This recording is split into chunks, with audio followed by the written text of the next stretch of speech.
ദൈവനാമത്തിന് മഹത്വം ഉണ്ടാകട്ടെ. ജീവ നേതൃത്വത്തിലേക്ക് ഇവരെയും സ്വാഗതം ചെയ്തുകൊള്ളുന്നു. വീണ്ടും ദൈവവചനമായി നിൽക്കുവാൻ കർത്താവ് സഹായിച്ചതിനായി തിരുനാമത്തെ സ്തുതിക്കുന്നു. നമ്മുടെ അല്പസമയത്തെ ചിന്തയ്ക്കായി കഴിഞ്ഞ വീഡിയോയ്ക്ക് വായിച്ച അതേ വാക്യം തന്നെ വീണ്ടും വായിക്കുന്നു. 37-ാം സങ്കീർത്തനം 4-ാം വാക്യം. യഹോവയിൽ തന്നെ രസിച്ചു കൊള്ളുക, അവൻ എൻ്റെ ഹൃദയത്തിലെ ആഗ്രഹങ്ങളെ നിനക്ക് തരും. യഹോവയിൽ തന്നെ രസിച്ചു കൊള്ളുക, അവൻ്റെ ഹൃദയത്തിലെ ആഗ്രഹങ്ങളെ നിനക്ക് തരും. കർത്താവിൽ രസിക്കുന്നവരെയും അവനിൽ രസിക്കുന്നവരുടെ ആഗ്രഹങ്ങളും എന്തായിരിക്കുമെന്ന് 3 പേരുടെ ജീവിതാനുഭവത്തിൽ നിന്ന് കഴിഞ്ഞ വീഡിയോയിൽ ചിന്തിച്ചല്ലോ. ഇനിയും മറ്റ് 2, 3, 4 പേരെ കൂടെയെങ്കിലും പരിചയപ്പെടുത്താൻ എനിക്ക് ആഗ്രഹമുണ്ട്. കർത്താവ് സഹായിച്ചാൽ നമുക്ക് മുന്നോട്ട് നീങ്ങാം. കർത്താവ് ദൈവകൃപയിൽ ആശ്രയിച്ച് അതിന് ദൈവം നമ്മെ സഹായിക്കട്ടെ. ഇനി എനിക്ക് പറയാനുള്ളത് എലീശയെ കുറിച്ചാണ്. 2 രാജാക്കന്മാർ 2-ാം അധ്യായം 9-ാം വാക്യം. അവർ അക്കരെ കടന്ന ശേഷം എലിയാവ് എലീശയോട്, ഞാൻ നിങ്ങളിൽ നിന്ന് എടുത്തുകൊള്ളപ്പെടും മുൻപേ ഞാൻ നിനക്ക് എന്ത് ചെയ്ത് തരയണം ചോദിച്ചോളുക എന്ന് പറഞ്ഞു. അതിന് എലീശ, നിന്റെ ആത്മാവിൽ ഇരട്ടി പങ്ക് എൻ്റെ മേൽ വരുമാറാകട്ടെ എന്ന് പറഞ്ഞു. ഒരു പ്രവാചകന്റെ ആഗ്രഹപ്രകടനമാണ് നാം കണ്ടത്.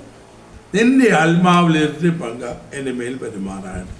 എത്ര നാള് എലീശ എലിയാവിൻ്റെ ശിഷ്യനായിരുന്നു എന്ന് കൃത്യമായി എനിക്കറിയില്ല. ചില വർഷങ്ങൾ തീർച്ചയായിട്ടും നിങ്ങൾ തുറന്നിരിക്കാം. 1 രാജാക്കന്മാർ 19-ാം വാക്യം മുതൽ വായിച്ചാൽ എലിയാവ് എലീശയെ കണ്ടെത്തുന്ന രംഗം നമുക്ക് കണ്ടെത്തി തൻ്റെ പുതപ്പ് അവൻ്റെ മേലിടുകയും ചെയ്യുന്ന രംഗം നമുക്ക് കാണാം.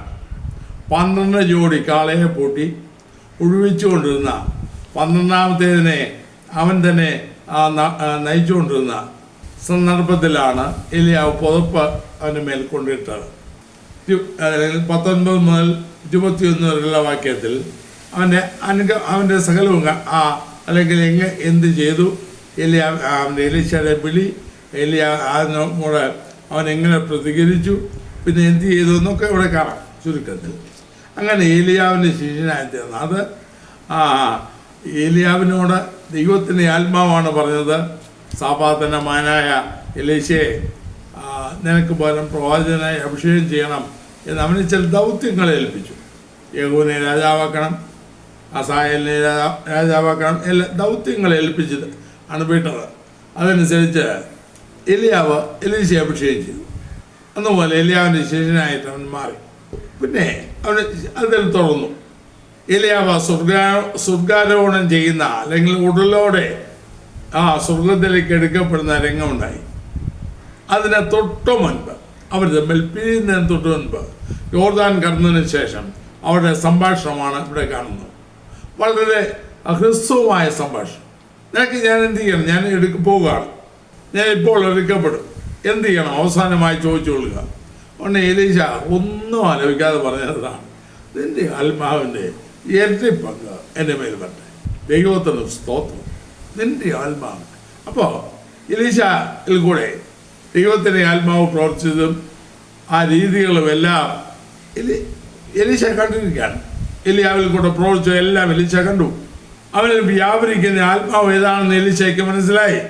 അവൻ പറയുകയാണ്, നിന്റെ ആത്മാവിൻ്റെ ഇരട്ടി പങ്ക് എൻ്റെ മേൽ വരട്ടെ. നിനക്കുള്ളതുപോലെ ആത്മാവ് എനിക്കും വേണമെന്ന് വേണേ എലീശയ്ക്ക് പറയായിരുന്നു. അവനത് അങ്ങനെ ഒന്നുമല്ല. അവൻ്റെ അളവുകൾ നോക്കണം, നിനക്കുള്ളതിൻ്റെ ഇരട്ടി. പലരും പ്രാർത്ഥിക്കാറുണ്ടല്ലോ, ആത്മാവ് കർത്താവേ നിൻ്റെ ആത്മാവിൻ്റെ ഒരു തുള്ളി തരണേ, അല്പം തരണേ എന്നൊക്കെ നമ്മുടെ നാട്ടിലും പ്രാർത്ഥിക്കാറുണ്ടല്ലോ പലരും. ഞാൻ കേട്ടിട്ടുണ്ട് കേട്ടോ. മുൻകാലങ്ങളിലൊക്കെ പലരോടും കൂടി നമുക്ക് കർത്താവ് ഒന്ന് തൊടണേ എന്നൊക്കെ പ്രാർത്ഥിക്കാറുണ്ട്. പക്ഷേ ഈ ഭക്തൻ അങ്ങനെയൊന്നുമല്ല പ്രാർത്ഥിച്ചു, നിനക്കുള്ളതിൻ്റെ ഇരട്ടി എനിക്ക് വേണം. അപ്പം അവനെ കിട്ടിയ മറുപടി, നീ ചോദിച്ചത് എളുപ്പമുള്ള കാര്യമൊന്നുമല്ല, പ്രയാസമുള്ള കാര്യമാണ് ചോദിച്ചത്. പക്ഷേ ഞാൻ നിങ്ങളിൽ നിന്ന് 10-ാം വാക്യത്തിലുണ്ടല്ലോ, നീ പ്രയാസമുള്ള കാര്യമാണെന്ന് ചോദിച്ചത്, ഞാൻ നിങ്ങളിൽ നിന്ന് എടുത്തുകൊള്ളപ്പെടുമ്പോൾ നീ എന്നെ കാണുന്നുവെങ്കിൽ നിനക്ക് അങ്ങനെ ഉണ്ടാകും, അല്ലെന്നൊരിക്കൽ ഉണ്ടാകുകയില്ല എന്ന് പറഞ്ഞു. പക്ഷേ എലീശയ്ക്ക് അത് കിട്ടി. ഇരട്ടി ആത്മാവോടെ ഇരട്ടി ബലത്തോടെ വർഷങ്ങൾ നീണ്ട ശുശ്രൂഷ എലീശ ചെയ്തു. എലിയാവ് പ്രവർത്തിച്ചതിൻ്റെ ഇരട്ടി അത്ഭുതങ്ങൾ എലീശ പ്രവർത്തിക്കുകയുണ്ടായി. അപ്പോൾ ആത്മശക്തിക്ക് വേണ്ടിയുള്ള, അളവില്ലാത്ത ആത്മശക്തിക്ക് വേണ്ടിയുള്ള ആത്മാർത്ഥമായ ആഗ്രഹം. ഞാൻ വിചാരിക്കുന്നേ എലിയാവിൻ്റെ കൂടെ കൂടിയ നാൾ മുതൽ അവൻ്റെ ഉള്ളിലും ആഗ്രഹം കാണുമ്പോഴേ പ്രകടിപ്പിച്ചില്ല. സമയം വന്നപ്പോൾ പ്രകടിപ്പിച്ചു. ദൈവത്താൽ അത് അവൻ ലഭിക്കുകയും ദൈവം ആഗ്രഹിച്ചു വന്നാണ്. പൗലോസ് പറയുന്നുണ്ടല്ലോ എഫെസ്യരിലെ 1-ാം അധ്യായത്തിൽ, നിങ്ങളുടെ ഹൃദയദർശി പ്രകാശിപ്പിച്ചിട്ട് എന്ന് പറഞ്ഞിട്ട് വിശ്വസിക്കുന്നവർക്ക് വേണ്ടി വ്യാപരിക്കുന്ന അവൻ്റെ ശക്തിയുടെ അളവറ്റ വലിപ്പം നിങ്ങൾ അറിയണം. അത് നമുക്ക് നേരമില്ലല്ലോ. അതിന്ന് ഇല്ലെന്നല്ല ആണല്ലോ പറയുന്നേ. ഇന്നില്ല. ആ ശക്തിയൊക്കെ കഴിഞ്ഞു. പ്രിയമുള്ളവരെ, ദൈവശക്തിക്ക് ഒരു മാറ്റവുമില്ല. ദൈവശക്തിക്ക് ഒരു റേഷനുമില്ല. അത് വാങ്ങുവാനുള്ള പ്രാപ്തി നമുക്കില്ലാത്ത കുഴപ്പം. പല ദൈവാസന്മാരുടെ ജീവിതം നോക്കിയാൽ കഴിഞ്ഞ നൂറ്റാണ്ടുകളിൽ ജീവിച്ചിരുന്ന, കർത്താവിന് വേണ്ടി വലിയ കാര്യങ്ങൾ ചെയ്ത അവരെല്ലാം, അല്ലെങ്കിൽ ഡി.എൽ. മോഡിയോ, ജോൺ വെസ്ലിയോ, ഡേവിഡ് ലിവിങ്സ്റ്റണോ, ഹഡ്സൺ ടെയ്ലറോ, അവരൊക്കെ വെറും അവരുടെ ആരംഭം, വില്യം കെറിയോ, എത്ര ജോർജ് മുള്ളറോ, ഇവരെയൊക്കെ ആരംഭം നോക്കിയാൽ ഒന്നുമില്ലാത്ത സാധാരണ മനുഷ്യർ. സമൂഹത്തിൽ അവർക്ക് ഒരു പ്രത്യേകിച്ച് കഴിവുണ്ടായിട്ടല്ല. പക്ഷേ ആ മനുഷ്യർ ദൈവത്തിൽ ഇരിക്കാൻ തുടങ്ങിയപ്പോൾ, ദൈവത്തിൽ ആശ്രയിക്കാൻ തുടങ്ങിയപ്പോൾ, ദൈവത്തിന്റെ മേൽ ശരണപ്പെടാൻ തുടങ്ങിയപ്പോൾ, ലോകത്തെ ഇളക്കുവാൻ പര്യാപ്തമായ ശക്തിയാൽ ദൈവം അവരെ നിറച്ചു. ഇന്നും അതേ കരം ഉണ്ട്. വിഷയം ഇതാണ്, ആത്മാർത്ഥമായ ആഗ്രഹം അതിനുവേണ്ടി നമുക്കുണ്ടോ? ആത്മാർത്ഥമായ ആഗ്രഹം മറ്റ് പലതിനും ഇടയ്ക്ക് അത് ചോദിച്ചാൽ കിട്ടത്തില്ല. അതിനുവേണ്ടിയുള്ള ഉൾക്കടമായ ആഴത്തുള്ള ആഗ്രഹം നമുക്കുണ്ടെങ്കിൽ ഇന്നും പ്രവർത്തിപ്പാൻ ദൈവശക്തി അളവറ്റതാണത്. കർത്താവിലും അവൻ്റെ അമിത ബലത്തിലും ശക്തിപ്പെടുവീൻ എന്ന് എഫേസ്യർ 6 പറയുന്നു. അതവിടെ ഉണ്ട്. നാം ആഗ്രഹിക്കുന്നില്ല, വേണ്ടതുപോലെ ആഗ്രഹിക്കുന്നില്ല. നമുക്ക് മറ്റു പലതുമാണ് വിഷയം. അതിനുവേണ്ടി ആഗ്രഹിക്കാൻ നേരമില്ല. മറ്റ് പലതിനും ഇടയ്ക്ക് ഒരല്പസമയം കിട്ടിയാൽ അത് ആഗ്രഹിച്ചേക്കാം. അല്ല, അങ്ങനെ കിട്ടുകയുമില്ല. ഇന്നും കർത്താവിൻ്റെ കരം ശക്തം. തരുവാനും അവിടുത്തെ പക്കലുണ്ട്, ധാരാളമായി തരാനുണ്ട്. പക്ഷേ അതിനുവേണ്ടി വാഞ്ചയോടെ കാത്തിരിക്കാൻ നാം തയ്യാറില്ല. അവിടെയാണ് കുഴപ്പം. നീ ആത്മാവിൻ്റെ ഇരട്ടി എൻ്റെ മേൽ വരുമാറായിട്ട് എന്ത് വലിയ ആഗ്രഹമാണ് പ്രവർത്തിച്ചത്. ബുദ്ധിമുട്ടുള്ള കാര്യമാണ്. പക്ഷേ മോശ പ്രാർത്ഥിച്ച പോലെ ഏറ്റവും ബുദ്ധിമുട്ടുള്ളതിന് വേണ്ടി ആ മോശം അസാധ്യമായതിനു വേണ്ടി. കാരണം ദൈവമോഹം കണ്ടാലും ഒരുത്തനും ജീവിച്ചിരിക്കാൻ കഴിയില്ല. പക്ഷേ അവന് കാണാവുന്നിടത്തോളം ഭാഗം അവനെ കാണിക്കാൻ ദൈവം തയ്യാറായി. അതുപോലെ എലീശ പ്രാർത്ഥിച്ചു, ആത്മാവിൻ്റെ ഇരട്ടി ശക്തി അത് കിട്ടി. ബലത്തോടെ ശുശ്രൂഷ ചെയ്തു. വിഗ്രഹാരാധികളായ, അല്ലെങ്കിൽ സത്യദൈവ വിശ്വാസം വിട്ട് വിഗ്രഹാരാധനയോട് നിറഞ്ഞിരുന്ന ഇസ്രായേൽ രാജ്യത്ത്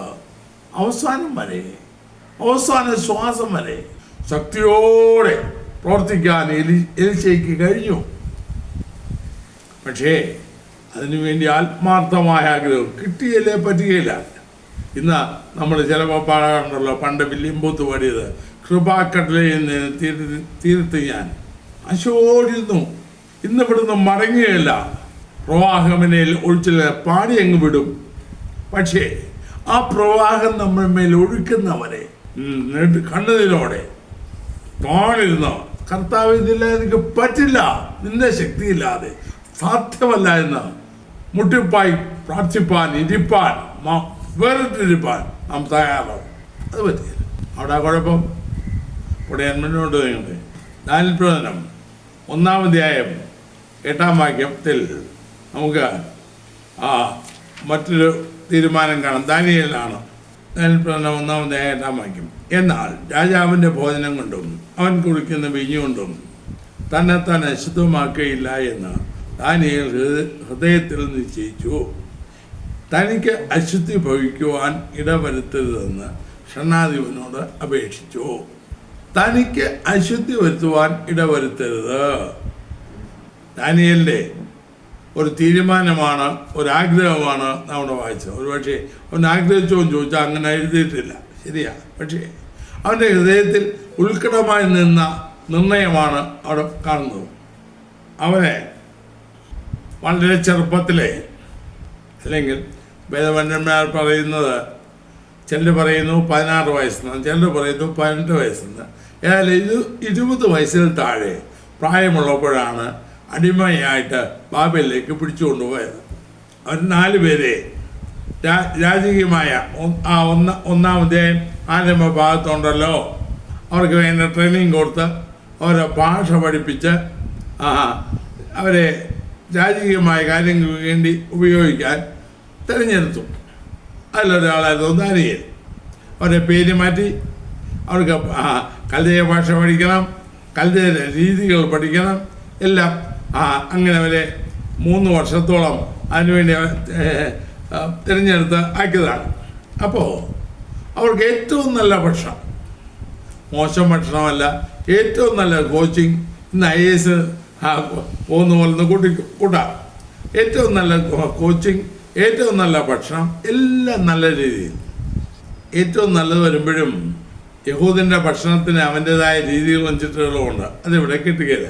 അങ്ങനെ വന്നപ്പോൾ നല്ലൊരു കാര്യം ചിന്തിച്ചു, ഭക്ഷണം കൊണ്ടുപോലും എനിക്ക് അശുദ്ധി ഉപയോഗിക്കാൻ ഇടവരുത്. ഹൃദയത്തിൽ അവൻ നിർണയിച്ചു, അവൻ ആഗ്രഹം പ്രകടിപ്പിച്ചു. അത് ഷണ്ണാധിപനോട് അപേക്ഷിച്ചപ്പോൾ അത് പറ്റുകയില്ല എന്നായി. പക്ഷേ അവിടെയും ദാനിയേലിൻ്റെ തീരുമാനം നിലനിന്നു. ഇന്നത്തെ കാലത്ത് ഇങ്ങനെയുള്ള തീരുമാനമൊക്കെ ഉള്ളിലുണ്ടെങ്കിലും മുകളിൽ നിന്നുള്ള സമ്മർദ്ദം വരുമ്പോഴേ തീരുമാനമൊക്കെ കാറ്റിൽ പറത്തും. എന്നാൽ ദാനിയേൽ ചെയ്തില്ല. അവസാനം വരെ ഏതാണ്ട് 90 വയസ്സിനടുത്ത ദാനിയേലിൻ്റെ പ്രായം കാണണം. പിന്നീട് സംഭവങ്ങൾ, ബാബേൽ പ്രവാസം 70 വർഷം. അതിനുശേഷമാണ് മേദ്യപാർസ സാമ്രാജ്യം വരുന്നത്. മേദ്യപാർസ സാമ്രാജ്യത്തിൻ്റെ ആരംഭത്തിലാണ് ദാനിയേലിനെ സിംഹഗുഹയിലിടുന്നത്. അപ്പോൾ പ്രായം കുറഞ്ഞയാളൊന്നുമല്ല, നല്ല പ്രായമൊക്കെ ഉണ്ട്.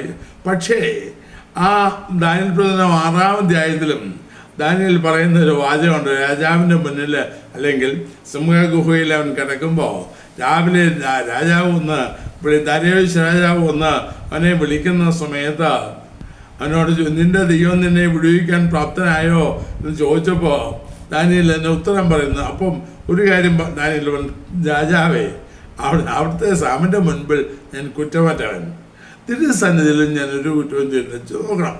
അത്ര കുറ്റമില്ലാത്ത നിർമ്മല ജീവിതമായിരുന്നു ദാനിയേലിൻ്റെ. ചെറുപ്രായത്തിൽ എല്ലാ രീതിയിലും തൻ്റെ വ്യക്തിത്വം നഷ്ടപ്പെടുത്താൻ എല്ലാ സാഹചര്യവും ഉണ്ടായിട്ടും അതിനൊന്നും നിൽക്കാതെ ദൈവത്തിന് വേണ്ടി തന്നെത്താൻ വേർതിരിച്ച തീരുമാനത്തിൽ ഉറച്ചു വന്ന ദാനിയേൽ, വിശുദ്ധിക്ക് വേണ്ടി എനിക്ക് അശുദ്ധി വഹിക്കാൻ ഇടയാകരുത്, ഭക്ഷണം കൊണ്ട് പോലും അശുദ്ധി വഹിക്കാൻ ഇടയാകരുത്. നോക്കണം അവൻ്റെ ആഗ്രഹം. അവസാനം വരെ അത് പാലിക്കാൻ ഞാൻ പറഞ്ഞേ, 80-90 വർഷം അവനത് പാലിക്കാൻ ദൈവം സഹായിച്ചു. എനിക്ക് അശുദ്ധി വഹിപ്പാണ്ടിയാകരുത്. ഉത്കൃഷ്ട മനസ്സിനായൻ വിളങ്ങി ഏത് രംഗത്തും ദാനിയേൽ മുന്നിൽ ദൈവസന്നിധിയിലുള്ള അവൻ്റെ തീരുമാനത്തെ ദൈവം മാനിച്ചു. അപ്പോൾ അവൻ്റെ ജീവിതം സ്വാഭാവികമായി ഉയർത്തപ്പെട്ടു. ഇന്ന് ദൈവത്തെ കൂടാതെ ഉയർത്തപ്പെടുന്നവരാണ് ഭൂരിപക്ഷം. ഇങ്ങനെ ചിലർ പറയാറുണ്ടല്ലോ, സ്വന്തം ചെരുപ്പിൻ്റെ വാറയെ പിടിച്ച് പൊങ്ങുന്ന ആളുകളെ പോലെ ആ ഭൂരിപക്ഷവും താഴെ കിടക്കും. പലരും താഴെ പോകാനും കാരണം അതാ, സ്വയം പൊങ്ങുക. സാത്താൻ എന്ത് ചെയ്തിട്ടും അതിന് ദാനിയേൽ വിഷമതനായില്ല. മാത്രമല്ല വേദപുസ്തകത്തിൽ എൻ്റെ സ്നേഹിതനായ അബ്രഹാം എന്ന് പറഞ്ഞിട്ടുണ്ട്. എന്നാൽ ഏറ്റവും പ്രിയപുരുഷ, ഡിയർലി ബിലവഡ്, ഏറ്റവും പ്രിയപുരുഷായ ദാനിയേലേ എന്ന് പറഞ്ഞ ഒരാളേ ഉള്ളൂ. നോക്കണേ, ദൈവത്തിന് ഏറ്റവും പ്രിയമുള്ള, ഏറ്റവും സ്നേഹമുള്ള വ്യക്തിയായി ദാനിയേൽ മാറി. മാത്രമല്ല ദാനിയേൽ ജീവിച്ചിരുന്നത് വിശ്വാസികളുടെ ഇടയ്ക്കല്ലല്ലോ, അല്ലെങ്കിൽ അവൻ്റെ സ്വന്തം ജനത്തിൻ്റെ ഇടയ്ക്കല്ലല്ലോ. ആഴ്ചക്കാലം മുഴുവൻ ബാല്യപ്രായത്തിൽ 20 വയസ്സിൽ താഴെയുള്ള പ്രായം സ്വന്തക്കാരെ ഇടയ്ക്ക് കഴിഞ്ഞെങ്കിൽ, സ്വജനത്തിനിടയ്ക്ക് കഴിഞ്ഞെങ്കിൽ, ബാക്കി മുഴുവൻ പുറജാതികളുടെ വിഗ്രഹ ആരാധികളുടെ ഇടയ്ക്ക്, കൽദയ രീതികളുടെ ഇടയ്ക്ക് വല്ലാത്ത സമൂഹത്തിലാണ് ജീവിച്ചേ. അവൻ്റെ ജീവിതം കറവറ്റാതെ അവൻ സൂക്ഷിച്ചു. നാം ഇന്ന് പല ന്യായങ്ങളും വാദങ്ങളും പറയാറുണ്ട്. പക്ഷേ കറവറ്റാതെ, കറവുള്ളാതെ, വിശുദ്ധിക്ക് വേണ്ടി എന്ത് നഷ്ടം വന്നാലും വിശുദ്ധി നഷ്ടപ്പെടാതെ കർത്താവിന് വേണ്ടി ജീവിക്കാൻ നാം ആഗ്രഹിക്കുന്നുവോ? അപ്പോൾ അതുകൊണ്ട് ദൈവം എന്ത് ചെയ്തു? ദൈവിക മർമ്മങ്ങളുടെ കലവറയായി അവനെ ദൈവം മാറ്റി. ലോകത്തിൻ്റെ ഭാവിയെക്കുറിച്ച് വ്യക്തമായി കൃത്യമായി എഴുതുവാൻ ദാനിയേലിന് കഴിഞ്ഞല്ലോ. സ്വർഗീയ വെളിപ്പാടുകൾ ദൈവത്തിന് കൊടുത്തല്ലോ. ഒരു ഭക്തന്റെ ആഗ്രഹം, എൻ്റെ ജീവിതം അശുദ്ധമാകാൻ ഞാൻ സമ്മതിക്കുകയില്ല. എന്നെ വിശുദ്ധമായി പോവാതെ ഇനി 2 പേരെ കൂടെ ചൂണ്ടിക്കാണിക്കാനുണ്ട്. അപ്പോൾ ദാനിയേൽ എങ്ങനെ ആഗ്രഹിച്ചെങ്കിൽ, യോഹന്നാന്റെ സുവിശേഷം 3-ാം അധ്യായത്തിൽ മറ്റൊരു കാര്യം പറയുന്നു. യോഹന്നാന്റെ സുവിശേഷം 3-ാം അധ്യായം 30-ാം വാക്യം, അവൻ വളരണം, ഞാനോ കുറയണം എന്നുത്തരം പറഞ്ഞു. സ്നാപയോഹന്നാന്റെ ഒരു ആഗ്രഹ പ്രകടനമാണ്. ദാനിയേൽ വിശുദ്ധിക്കായി ആഗ്രഹിച്ചു, അവസാനം വരെ സൂക്ഷിച്ചു. ഇവിടെ യോഹന്നാൻ സ്നാപകൻ സ്ത്രീകളിൽ നിന്ന് ജനിച്ചവരിൽ യോഹന്നാനേക്കാൾ വലിയവൻ ആരുമില്ല എന്ന് കർത്താവ് പറഞ്ഞ, മാത്രമല്ല നീതിയും വിശുദ്ധിയുമുള്ള പുരുഷൻ എന്ന ഹെരോദാവ് പോലും സാക്ഷ്യപ്പെടുത്തിയ മനുഷ്യൻ, ജ്വലിച്ചു പ്രകാശിക്കുന്ന വിളക്കായിരുന്നു എന്ന് കർത്താവ് സാക്ഷ്യപ്പെടുത്തിയ യോഹന്നാൻ ഇപ്പോൾ പറയുന്നു, അവനോ വളരണം, ഞാനോ കുറയണം. യോഹന്നാന്റെ അടുക്കൽ പലരും വന്നു. ആയിരങ്ങളെ കർത്താവിലേക്ക് നടത്തിയ യോഹന്നാൻ, യവനാണ് ലോകത്തിന് പാപം ചുമന്നിരിക്കുന്ന ദൈവകുഞ്ഞാണെന്ന് പറഞ്ഞ യോഹന്നാൻ, മാത്രമല്ല അവനാണ് മനുഷ്യയായെന്ന് എല്ലാവരും ധരിച്ചപ്പോൾ ഞാനല്ല എന്ന് തീർത്തു പറഞ്ഞ യോഹന്നാൻ, നമ്മുടെ കർത്താവിനോട് അവൻ്റെ ചെരുപ്പിൻ്റെ വറഴിക്കാൻ ഞാൻ യോഗ്യനല്ല എന്ന് പറഞ്ഞ യോഹന്നാൻ പറയുന്നൊരു വാചകമാണ് നാം വായിച്ചത്. അവൻ വളരണം, ഞാനോ കുറയണം. ഞാൻ കുറയണം, ഞാൻ അസ്തമിക്കണം. അവനാണ് വളരേണ്ടത്. ഉയർത്തപ്പെട്ടിരുന്ന അവൻ്റെ നാമമാണ്. താൻ ആരാണെന്ന് വ്യക്തമായ ബോധം യോഹന്നാൻ ഉണ്ടായിരുന്നല്ലോ. പല പ്രാവശ്യം അവൻ പറഞ്ഞല്ലോ, ഞാൻ മശിഹായല്ല. അവനാണെന്ന് തെറ്റിദ്ധരിച്ചവരോട് പോലും ഞാൻ മശിഹായല്ല എന്നവൻ തീർത്തു പറഞ്ഞല്ലോ. അല്ലെങ്കിൽ കർത്താവിനെ ഉയർത്തുന്ന ഒരു വിശുദ്ധൻ്റെ, ഒരു ഭക്തന്റെ ആഗ്രഹം ഇതായിരിക്കും. ഏതാ? എനിക്കൊന്നുമല്ല, ഞാനൊന്നുമല്ല, ഞാൻ കുറയണം, എൻ്റെ കർത്താവ് വളരണം. ഇന്നോ നാം ഇന്ന് കാണുന്നതോ എവിടെയും സ്വന്തം പദവി വലുതാക്കാൻ, സ്വന്തം പേര് വലുതാക്കാൻ, ഒന്നുമില്ലെങ്കിൽ എന്തൊക്കെ ഉണ്ടെന്ന് ഭാവിക്കാൻ, എന്തൊക്കെ അഭിനയിക്കാൻ, പിടിച്ചടക്കാൻ, വെട്ടിപ്പിടിക്കാൻ എന്ത് ബന്ധപ്പെടാണ് സംഭവിക്കുന്നതോ? ഒന്നുമല്ലാതെ അവസാനിക്കുന്നു. ഒന്നുമാകാതെ വലുതൊക്കെ ആണെന്നൊക്കെ പ്രകടനം കാണിച്ചേച്ച് ദുഃഖകരമായ അന്ത്യത്തിലേക്ക് പോകുന്നു. നാം നേരത്തെ ചിന്തിച്ച 5 വ്യക്തികളും, ദാവീദ്, മോശ, ആസാഫ്, എലീശ, ദാനിയേൽ, ഇവരൊക്കെ അവരുടെ അവസാനം കൂടെ നോക്കണം. ശ്രേഷ്ഠമായ തേജസാത്മ. എന്നാൽ നമുക്കോ ഉന്നതമായ അന്ത്യം അവർ പ്രാപിച്ചു. എന്നാൽ നമുക്കോ കഴിഞ്ഞതിൻ്റെ മുമ്പത്തെ ആഴ്ചത്തെ ചെയ്ത വീഡിയോ ഇതായിരുന്നല്ലോ, നല്ല ഒരു സമാപനം നാം ആഗ്രഹിക്കുന്നു. എനിക്ക് നന്നായി സമയം അവസാനിക്കണം എന്ന ആഗ്രഹം നമുക്കുണ്ടോ? ഞാൻ കുറയണം, അവൻ വളരട്ടെ, അവൻ്റെ നാമം ഉയർത്തപ്പെട്ടിട്ട്, അവൻ്റെ നാമം മഹത്വപ്പെട്ടിട്ട് ഞാൻ അറിയപ്പെടാതെ പോകട്ടെ, എന്നെ അറിയണ്ട, ഞാൻ കുറയട്ടെ, ഞാൻ അഗണ്യ കൊടിയിൽ തള്ളട്ടെ എന്ന് നാം ചിന്തിക്കുമോ? ഇന്ന് ദുഃഖകരമായ രീതിയിൽ ദൈവം മുന്നോട്ട് പോകുന്നല്ലോ. ഞാൻ മുന്നോട്ട് നിങ്ങളുടെ ഒരു വ്യക്തിയെ കൂടെ ഞാൻ പരിചയപ്പെടുത്തിയിട്ട് ഈ പങ്ക്തി അവസാനിപ്പിക്കാം. ഫിലിപ്പിലേഖനം 1-ാം അധ്യായം 21-ാം വാക്യത്തിൽ അപ്പോസ്തലനായ പൗലോസ് പറയുന്നത് ശ്രദ്ധിക്കുക. എനിക്ക് ജീവിക്കുന്ന ക്രിസ്തുവും മരിക്കുന്ന ലാഭവുമാകും. തമിഴില് ക്രിസ്തു എനിക്ക് ജീവൻ, ചാവ് എനിക്ക് ആദായം. 20-ാം വാക്യം, അതിന് അങ്ങനെ ഞാൻ ഒന്നിലും ലജ്ജിച്ചു പോകാതെ പൂർണ്ണ ധൈര്യം കൊണ്ട് ക്രിസ്തു എൻ്റെ ശരീരത്തിൽ ജീവനിലാകട്ടെ മരണത്താലാകട്ടെ എപ്പോഴും എന്ന പോലെ ഇപ്പോഴും മഹിമപ്പെടുക മാത്രമേ ഉള്ളൂ എന്ന് പ്രത്യാശിക്കുകയും ചെയ്യുന്നു. എപ്പോഴും കർത്താവ് മഹത്വപ്പെടണം. പൗലോസ് ചില്ലറക്കാരനല്ലല്ലോ, മഹാജ്ഞാനി, വിദ്യാസമ്പന്നൻ, അതല്ല ധനാഢ്യൻ, വളരെ ചെറുപ്പത്തിലെ സമൂഹത്തിൽ ഉന്നത സ്വാധീനം ഉണ്ടായിരുന്നവൻ. അവൻ 3-ാം അധ്യായത്തിൽ വരുമ്പോൾ, ഫിലിപ്പിയർ 3-ൽ വരുമ്പോൾ, എനിക്ക് ലാഭമായതല്ല ക്രിസ്തു നിമിത്തം ചവറെണ്ണി എന്ന് പൗലോസ് പറയുന്നല്ലോ. ചുരുക്കി പറഞ്ഞാൽ കർത്താവിനെ കണ്ടെത്തി അവനിൽ രസിക്കാൻ തുടങ്ങിയപ്പോൾ, അവനിൽ ആനന്ദിക്കാൻ തുടങ്ങിയപ്പോൾ, ഇപ്പോൾ പൗലോസിന് പറയാനുള്ളത് എന്താണെന്നറിയാമോ? എനിക്ക് ക്രിസ്തു മാത്രം, എൻ്റെ ജീവിതം ക്രിസ്തുമയം, ക്രിസ്തു മാത്രം. അപ്പോൾ യഹോവയിൽ തന്നെ രസിക്കുന്ന ദൈവവേദൽ അവൻ്റെ ആഗ്രഹമില്ല. നമ്മൾ ചിന്തിച്ച 7 പേർക്കും മറിച്ചൊരു ആഗ്രഹമില്ലല്ലോ, മറിച്ചൊരു അഭിലാഷമില്ലല്ലോ. അത് ദൈവം സാധിപ്പിക്കുകയും ചെയ്തു.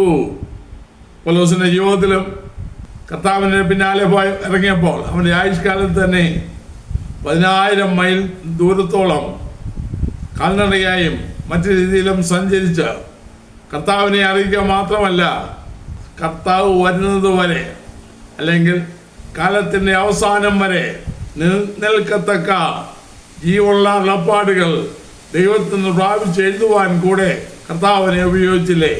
അത് മാത്രമല്ല, 3-ാം സ്വർഗത്തോളം എടുത്തുകൊള്ളപ്പെടുത്തക്ക രീതിയിൽ ദൈവം അവനെ കൃപ ചെയ്തില്ലേ? ഈ കർത്താവ് മാത്രം, എൻ്റെ കർത്താവ്.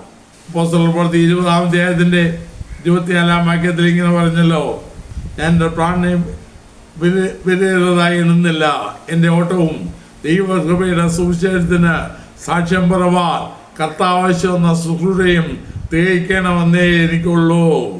പ്രാണൻ പോലും ത്യജിച്ചു. എൻ്റെ കർത്താവ് ഞാൻ ജീവിക്കുന്ന നിങ്ങൾ കർത്താവ്, എൻ്റെ കർത്താവ്, മറ്റൊന്നും അവന് പറയാനില്ല. ഈ നാളിൽ നമുക്കെന്താണ് ആഗ്രഹം? കേവലത്തിനെ രസിച്ചുകൊള്ളുക, അവൻ നിന്റെ ഹൃദയത്തിലെ ആഗ്രഹങ്ങളെ നിനക്ക് തരും. കർത്താവിൽ തന്നെ രസിച്ച ഈ 7 ഭക്തന്മാരും അവരെ ആഗ്രഹമായി അവർ പ്രകടിപ്പിച്ചത് ഈ ലോകത്തിന് ഒന്നുമല്ലല്ലോ. ഈ ലോകത്തിൽ എന്തെങ്കിലും ആണെന്ന് പറഞ്ഞില്ല, ഈ ലോകത്തിൽ ആരെങ്കിലും ആക്കണമെന്ന് പറഞ്ഞില്ല. അവർക്ക് ദൈവസന്നിധി, ദൈവ ഇഷ്ടം, അവനെ പോലെ, അവൻ്റെ ശക്തി, അവൻ്റെ ബലം, അവൻ്റെ മഹത്വം, അവൻ വളരണം, അവന് വിരണം. പ്രിയമുള്ളവരെ, ഇതാണ് ശരിയായ ഭക്തന്റെ ആഗ്രഹം. നാം യഥാർത്ഥ ദൈവഭക്തനെങ്കിൽ 145-ാം സങ്കീർത്തനം 19-ാം വാക്യം ഒന്നുകൂടെ ഞാൻ പറയട്ടെ. യഹോവ തൻ്റെ ഭക്തന്മാരുടെ ആഗ്രഹങ്ങളെ അവൻ സാധിപ്പിക്കും എന്ന് പറയുമ്പോൾ, ഒന്നുകൂടെ പറയും, തൻ്റെ ഭക്തന്മാരുടെ ആഗ്രഹങ്ങളെ അവൻ സാധിപ്പിക്കും എന്ന് പറയുമ്പോൾ, ലോകത്തിൻ്റെ ചവറിൻ്റെ കാര്യങ്ങളൊന്നും അവർക്ക് പറയാനില്ല. ഇന്ന് യബ്ബേസിനെയും കൊണ്ട് നടക്കുന്ന ഒരു കൂട്ടം, ചിലർക്ക് അതാണ് വലിയ കാര്യം. ഇതൊന്നും ചൂണ്ടിക്കാണിക്കാൻ സമയമില്ല. ദിനവൃത്താന്തങ്ങൾ ഒരു യബ്ബേസിൻ്റെ ഒരു ചെറിയ പ്രാർത്ഥനയുണ്ടല്ലോ, അത് വലിയ വിഷയമായി, വലിയ കാര്യമായി ചിത്രീകരിക്കുന്നു. എന്നാൽ ഇതോ, അതാണോ ശാശ്വതമായി ആഗ്രഹിക്കേണ്ടത്? വല്ല തലയാക്കുമെന്നാണോ ചിന്തിക്കേണ്ടത്? ലോകത്തിൽ വലിയ കാര്യങ്ങൾ അല്ല. നമുക്ക് വേണ്ടത് എന്താണ്? ദാവീദ് ആഗ്രഹിച്ച പോലെ, മോശെ ആഗ്രഹിച്ച പോലെ, ആസാഫിനെ പോലെ വേറെ ഒന്നും വേണ്ട, കർത്താവ് മതി. നിന്റെ മനോഹരത്വം, നിന്റെ തേജസ്, നീ മാത്രം, നിന്റെ ശക്തി, നിന്റെ വിശുദ്ധി, നീ എന്നിൽ വളരണം. ഞാൻ നിസ്സാരനാകണം, ഞാൻ കുറയണം, നീ എൻ്റെ ജീവനാകണം. ഒന്ന് ആഴമായി ചിന്തിച്ചാൽ എത്ര ധന്യമെന്ന് നാം എത്ര കൂടുതൽ എത്രയധികം ഇതിനു വേണ്ടി വാഞ്ചിക്കും. ഒന്ന് ചിന്തിച്ചു നോക്കുക. ഇതാണ് നാം ദൈവത്താൽ സാധിപ്പിക്കപ്പെടുന്നത്. ഈ ആയുസ്സിൽ തന്നെ ഈ ഭക്തന്മാരെല്ലാം അവരെ ഈ ആയുസ്സിൽ തന്നെ അവർ കണ്ടു അനുഭവിച്ചു. സ്വർഗത്തിൽ ചെന്നതിന് ശേഷമല്ല, ഈ ആയുസ്സിൽ വെച്ച് തന്നെ ഈ മഹിമ അനുഭവിക്കാൻ അവർക്കിടയായി. ഈ നാളുകൾ നമ്മുടെ ആഗ്രഹങ്ങൾ, നമ്മുടെ മുൻഗണനകൾ, നമ്മുടെ ആഗ്രഹങ്ങൾ ഒന്ന് തിരുത്തി കുറിക്കപ്പെട്ടിട്ട് ദൈവസ്വനയ്ക്കായി നമുക്ക് വാഞ്ചിക്കാം, ദൈവശക്തിക്കായി നമുക്ക് വാഞ്ചിക്കാം, ക്രിസ്തു നമ്മൾ വളരുവാൻ നമുക്ക് വാഞ്ചിക്കാം. അപ്പോൾ നാം വാസ്തവമായി യഹോവയിൽ രസിക്കുന്നവരെങ്കിൽ നമ്മുടെ ആഗ്രഹം ഇതുപോലെയാണ്. അല്ലെങ്കിൽ കർത്താവിൽ ആനന്ദിക്കുന്നവരെങ്കിൽ നാം ഇതുപോലെ ആഗ്രഹിക്കും. ഇതുപോലെ ആഗ്രഹിച്ചാൽ ആഗ്രഹിക്കുന്ന ആത്മാവിനെ അവൻ തൃപ്തിപ്പെടുത്തുകയും ചെയ്യും. നമ്മുടെ ആഗ്രഹം ഇങ്ങനെയുള്ളതെന്ന് കർത്താവിന് നന്നായിട്ട് അറിയാം. അവൻ്റെ ഇഷ്ടത്തിനനുസരിച്ച് നാം ഈ നിലയിൽ അവൻ്റെ വചനം നമ്മിൽ വസിച്ച് അവനുള്ളവരായി മേത്തരമായത്, ഉന്നതമായത്, ശ്രേഷ്ഠമായത്, നിത്യമായത്, നിലനിൽക്കുന്നത്, നമ്മെ നിത്യതയിൽ കൊണ്ടെത്തിക്കുന്നത് ആഗ്രഹിപ്പാൻ ഇന്ന് ആളുകളുടെയാണ്. യഹോവയിൽ തന്നെ രസിച്ചു കൊടുക്കുക, കർത്താവിൽ ആനന്ദിക്കാം. ഹൃദയത്തിലെ ആഗ്രഹങ്ങളെ നിനക്ക് നാം വാസ്തവത്തിൽ കർത്താവിൽ ആനന്ദിക്കുന്നതാണ്. നമ്മുടെ ആഗ്രഹം എന്താണ്? സ്വർഗീയമായ അല്ലെങ്കിൽ കർത്താവിനുള്ളത് നാം ആഗ്രഹിക്കുന്നു, അതോ ഈ ലോകത്തുള്ളത്? ഈ ലോകത്തുള്ളത് ആഗ്രഹിക്കുന്നവരെങ്കിൽ, ഭൗമികമായതിന് മുൻതൂക്കം കൊടുക്കുന്നവരെങ്കിൽ നാം കർത്താവിൽ ആനന്ദിക്കുന്നവരല്ല. കർത്താവിൽ ആനന്ദിക്കുന്നവന് ഭൗമികമായതിന് മുൻതൂക്കം കൊടുക്കുവാൻ സാധ്യമല്ല.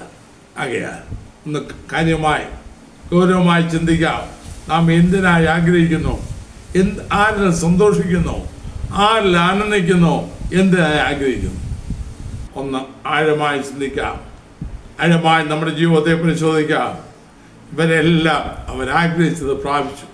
ആഗ്രഹിച്ചത് അവരുടെ ജീവിതത്തിൽ അവർക്ക് നഷ്ടം വന്നില്ല. നാം കൊതിച്ച് ദൈവത്തിൻ്റെ ശിക്ഷയുടെ കരങ്ങൾ നമ്മുടെ മേൽ വരുവാൻ നാം ഇടയാക്കുന്നുവോ, അതോ ഉന്നതമായതും നിലനിൽക്കുന്നതും ശ്രേഷ്ഠമായതും ആഗ്രഹിച്ച് അതിനുവേണ്ടി കാത്തിരുന്ന് അത് പ്രാപിപ്പാൻ ഒരുങ്ങുന്നുവോ? നമ്മുടെ ജീവിതത്തെ പരിശോധിക്കാം. ദൈവമായി കർത്താവ് നമ്മെ സഹായിക്കട്ടെ. നമുക്ക് പ്രാർത്ഥിക്കാം. കർത്താവെ, സ്നേഹവനായ സ്വർഗീയപിതാവേ, യഹോവയിൽ തന്നെ രസിച്ചു കൊള്ളുക. അവൻ്റെ ഹൃദയത്തിലെ ആഗ്രഹങ്ങളിൽ നിനക്ക് തരുമെന്നാണ് അവിടുത്തെ വചനത്തിൽ എഴുതിയിരിക്കുന്നതിനെക്കുറിച്ച് അല്പമായി ചിന്തിപ്പാൻ നിങ്ങളെ സഹായിച്ചതിനായി സ്തോത്രം. നിങ്ങൾ രസിക്കുന്നവൻ അങ്ങനെയുള്ളത് ആഗ്രഹിക്കുകയുള്ളല്ലോ, അവനത് പ്രാപിക്കുമല്ലോ. കർത്താവേ, അതാ ഞങ്ങൾ 7 പേരുടെ കാര്യം അല്പമായി ചിന്തിച്ചു. 7 ഭക്തന്മാർ, ദാവീദ്, ആസാഫ്, എലീശ, ദാനിയേൽ, യോഹന്നാൻ, പൗലോസ്, ഇവരെയൊക്കെ ജീവിതത്തിൽ ഒരാഴമായത്, അവർ ശ്രേഷ്ഠമായത് കർത്താവ് അങ്ങിൽ ആനന്ദിച്ചു, ശ്രേഷ്ഠമായത് ആഗ്രഹിച്ചു, അങ്ങനെ അവർക്ക് കൊടുത്തു. അതാ ഞങ്ങളെ ജീവിതത്തിൽ യഥാർത്ഥമായത് ആഗ്രഹിപ്പാൻ, അങ്ങിൽ സന്തോഷിപ്പാൻ, അതാണ് കൈവശമാക്കുവാൻ ഞങ്ങളെ സഹായിക്കണമേ. ദൈവത്തിൻ്റെ ആത്മാവ് എല്ലാവരോടും ഇടപെടണമേ. യേശു ക്രിസ്തുവിന്റെ നാമത്തിൽ പിതാവേ, ആമേൻ. ഈ വീഡിയോ നിങ്ങൾക്ക് അനുഗ്രഹമായെങ്കിൽ മറ്റുള്ളവർക്കും ഷെയർ ചെയ്ത് കൊടുക്കുക. നിങ്ങൾക്കായി പ്രാർത്ഥിക്കുക.